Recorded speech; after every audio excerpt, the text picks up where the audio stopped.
오늘은 좀 평범한 얘기로 얘기를 하려고 합니다. 어, 이런 목사는 눈치가 좀 없어야 돼요. 목사가 눈치가 너무 빠르면 안 돼요. 물론 목사가 지도자로서 모든 사안이나 사건이나 상대방의 말의 의도나 상황을 정확하게 판단하고 빨리 알아차리는 눈치가 있어야 되죠. 그런데 때로는 눈치가 없어서 센스가 늦을 때도 필요해요. 우리가 목회를 하다가 보면은 너무 똑똑하기 때문에 너무 눈치가 빨라서 너무 잘 알아서 그래서 문제가 되는 경우도 많이 있거든요. 사실 나도 젊을 때는 눈치가 참 빠른 게 그게 장점인 줄 알았어요. 예를 들면은 당회를 한다거나 재직회를 한다거나 공동회를 한다거나 또 어떤 분이 찾아와서 대화한다거나 하면은 상대방의 의도를 너무 쉽게 파악하는 거예요. 누가 발언을 하면은 다 듣지도 않고도 저 사람이 무슨 얘기 하려고 하는구나. 지금 우리 의논하는 일에 대해서 반대하려는구나. 또는 반대를 위한 반대를 하려고 하는구나.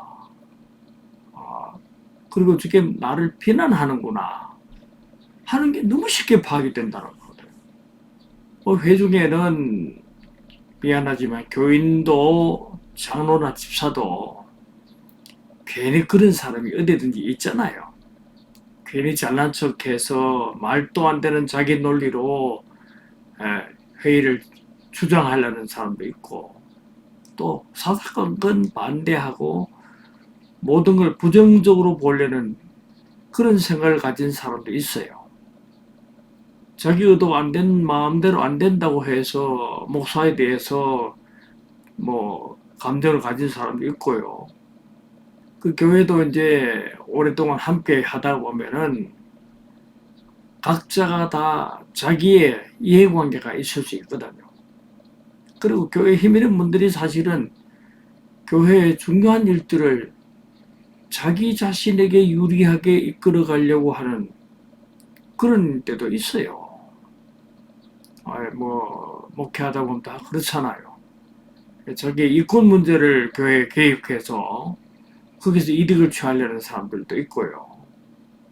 또 교회의 헤게모니 문제도 있고, 교권을 어떻게 자기가 휘두를 수 있는가. 그래서 여러 사안이나 문제나 때론 사역까지도 자기의 수하에 넣고 싶어 하는 사람이 있을 수 있거든요. 근데 그걸 잘 알고 있는 목사는 딱 회의를 하면은 어떤 사람이 발언을 해요. 근데 발언을 하면은 들어보지 않아도 알아. 저거 무슨 얘기 하려고 하는구나. 의도가 뭐구나. 또 주로 그런 사람들은 발언을 해도 논리가 잘 안 맞잖아요. 억지 주장이 많다고 때로는.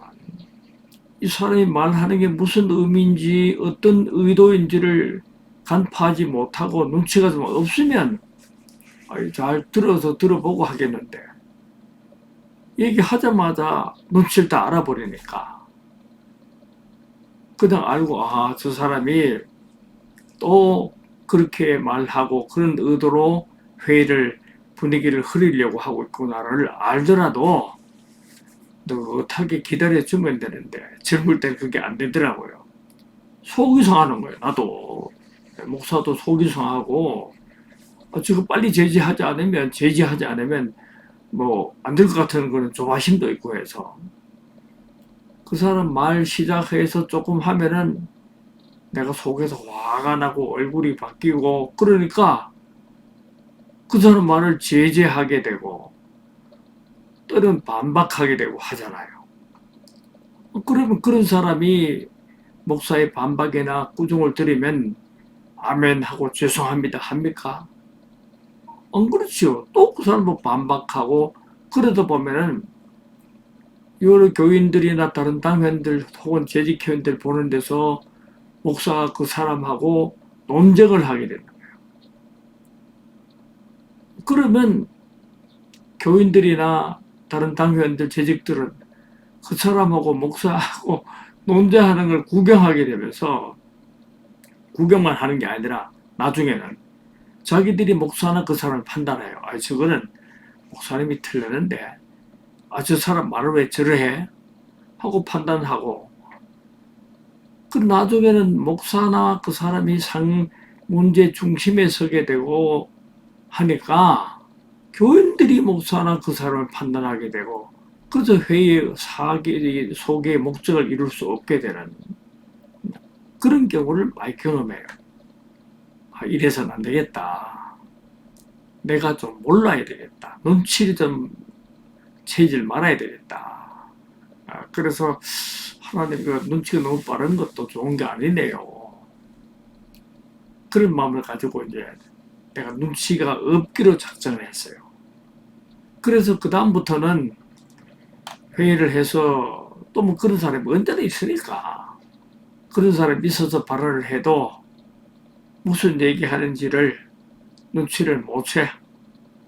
그래서 그 사람 얘기 다 할 때까지 그냥 웃고 편안한 마음으로 같이 기다려.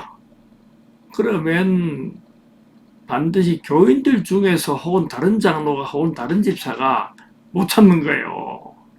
그래서 그 사람들이 공격을 하고 또는 논쟁을 하게 되면은 자연스럽게 토의가 되잖아요. 그렇게 되면은 나중에 목사가 이건 이렇고 이건 이렇고 이러니까 이렇게 해야 됩니다 하고 결론을 짓고 그 회의를 목적하는 의도대로 잘 이끌어가서 교회 사역을 하는 데 아주 큰 도움이 되는 그리고 목사의 권위도 지키는 그런 결과를 가져오더라고요. 그러니까 참 중요한 게 뭐냐면은 목사는 어떤 경우나 논쟁의 당사자가 되지 말고 그 논쟁을 결론 짓고 판단해주고 하는 위치를 지키도록 해야 되고 그렇기 위해서는 눈치가 좀 없어야 돼요. 무슨 얘기 하는지 의도가 뭔지 저 사람의 속셈이 어디에 있는지를 모른 척하고 다 끝까지 들어줘요.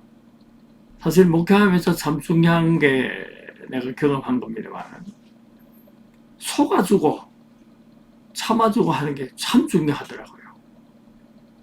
뭐 때로는 이제 부모사님들도 뭐 보고하고 하는 거 때로는 목사에게 허위 보고하는 것도 있잖아요.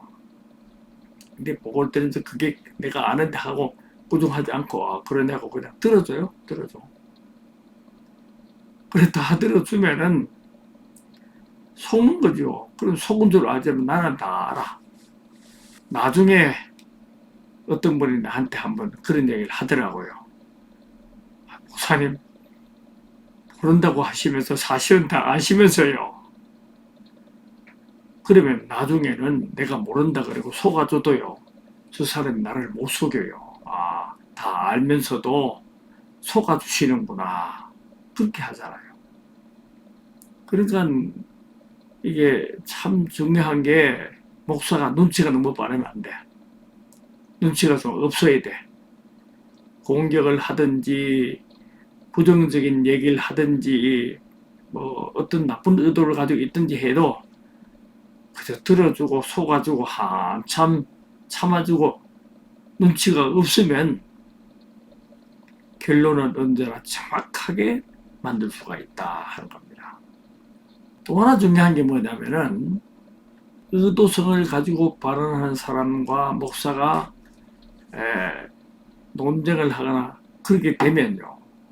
제가 발견한 게 하나 있습니다. 뭐냐면은 교회 사역이나 어떤 사건이나 문제를 의논하고 회의할 때도 그렇고 목사를 반대하거나 공격하는 사람이 있어요. 그냥 웃고 넘어가 버리면 끝나. 자기들끼리 논쟁하든지 뭐 끝나. 그런데 목사가 거기에 대해서 반격을 한다든지 논쟁을 하면요. 평소에 그 사람이 아무 교회 안에 영향력도 없는 무명의 사람이었다 하더라도 목사하고 논쟁을 하고 하면 그 사람이 반대파의 대장이 돼요. 그 나쁜 사람을 위치를 만들어주고 세워주는 경우가 돼요. 그럴 필요 없잖아요. 그냥 웃고 넘어가면 끝나는 건데. 그 목사가 보면은 너무 똑똑해서 문제라고, 똑똑해서. 그래서 여러분, 목회를 하면서 목사는 눈치가 없어야 돼. 그래서 길이 참아주고 속아주고 하는, 그래야 돼요.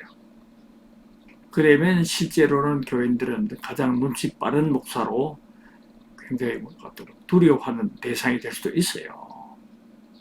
그리고 절대로 사건이나 문제의 당사자가 되지 않도록 해야 되고, 그러니까 참 중요한 게 모든 사람을 포용해주는 그런 태도로 목회를 하면은 목사가 목회를 하는데 많은 도움이 됩니다.